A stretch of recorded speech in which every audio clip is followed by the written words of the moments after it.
Osteosarcoma is most common primary bone tumor in young and adults. Median age group is 20 years. Histological classification, it can be bony osteosarcoma, it can be soft tissue osteosarcoma. In bony osteosarcoma, it can be intramedullary osteosarcoma or surface osteosarcoma. In intramedullary osteosarcoma, it can be a high grade osteosarcoma or low grade osteosarcoma. In surface osteosarcoma, it can be a periosteal osteosarcoma or parosteal osteosarcoma. The most common subtype is conventional intramedullary, which is about 80%, and the most frequent site is distal femur and proximal tibia. Most common site of metastasis are the lungs. If we talk about the favorable prognostic factors, then the most frequent sites are the favorable factor. Smaller the size, better the prognosis. Smaller the age, better the prognosis. Primary presentation without metastasis, favorable prognosis. Good response to chemotherapy, favorable prognosis. Surgery with negative margin is a favorable, good prognostic factor. If we talk about the unfavorable prognostic factors, then high LDH at diagnosis is an unfavorable factor. Metastasis at presentation is an unfavorable prognostic factor.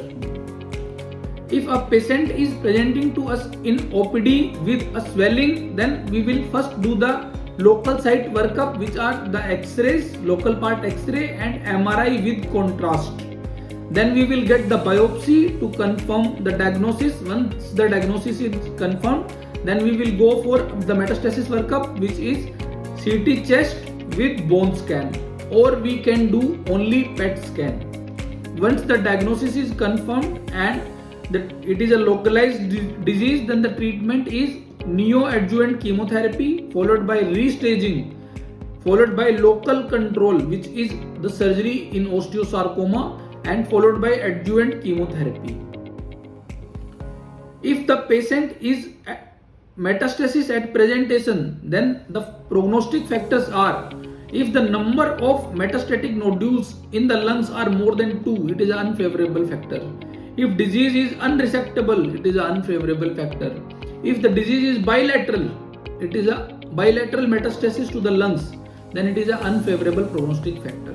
The treatment is the same. First we will give neoadjuvant chemotherapy, followed by restaging, followed by local control with metastasectomy, followed by adjuvant chemotherapy. Now once the treatment is completed, then we will go for the surveillance. In the surveillance, we will do the local part and the metastasis staging, metastasis workup. In the local part workup, we will get the X-ray local part with ultrasound or MRI, and for the distant workup, we will get the CT chest and X-ray alternating, and the schedule of the follow-up is 3 monthly for 2 years, 4 monthly for 3 years, every 6 monthly till 5 years, and then annually for 10 years. Now if the patient is having relapse or recurrence, then 30% of the patients will have recurrence if the patient had primary non-metastatic disease, and approximately 80% is a relapse or the recurrence rate in patient with a metastasis, primary metastasis. Now the favorable factors in patients with relapse or recurrence are: primary non-metastatic disease is a favorable factor, late relapse is a favorable factor, late means more than 2 years, solitary pulmonary metastasis is a favorable factor. So this was about the primary osteosarcoma. Thank you guys, thank you very much.